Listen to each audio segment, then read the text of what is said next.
Nobody really knows how the wall was built. Yes, every child hears how, in the days of the first men, Brandon the Builder raised the wall with magic and giants and set the Night's Watch to guard it. But nobody thought to write down the story until thousands of years later, and the Septons who did it weren't much for accuracy. I mean, they have knights bumbling around thousands of years before they were knights. Sorry, bad habit. But even if magic and giants built the wall, it's the Night's Watch who have held it.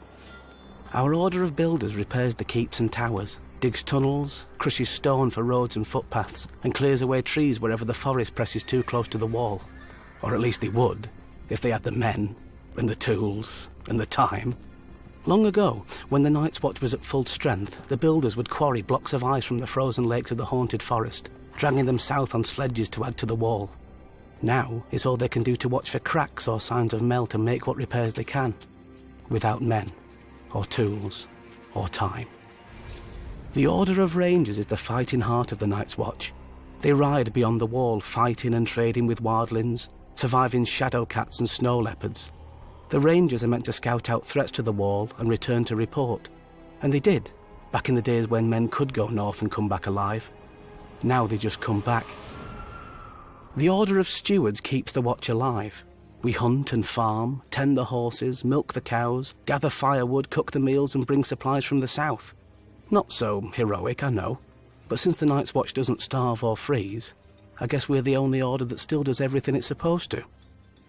Without all of us guarding the wall together, well, it probably still wouldn't have ever fallen. Solid ice rising hundreds of feet into the air and running hundreds of miles to the sea.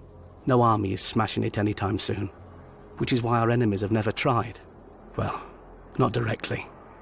The brothers Gendel and Gorn, kings beyond the wall, went under the wall, through ancient caves buried deep in the earth. But on the way back they took a wrong turn and were lost in the darkness. People say that their children's children's children are still down there, looking for a way up, or for more food to find its way down. When our rangers found Arson Ice-Axe picking away at the wall, he was almost halfway through. The rangers decided not to disturb him and sealed the way behind him with ice and stone and snow. Some say if you press your ear flat to the wall, you can still hear Arson chipping away with his axe. 100 years ago, another king beyond the wall, Raymond Redbeard, realised the wall's size is both its greatest strength and its greatest weakness. He waited for our patrols to pass and then sent climbers to the now unguarded stretch of the wall. When they reached the top, they dropped ropes and ladders for thousands more wildlings to clamber up. The Night's Watch didn't even know his army had crossed until after the Starks and Umbers had cornered and destroyed him. And that was 100 years ago, when the Watch had many more men than now.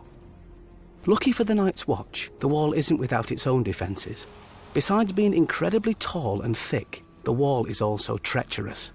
Many times a patrol will find the broken corpses of wildlings who've tried to climb the wall, only for a piece of it to break off mid-climb, or to have their hold slip as the sun melted the ice just enough.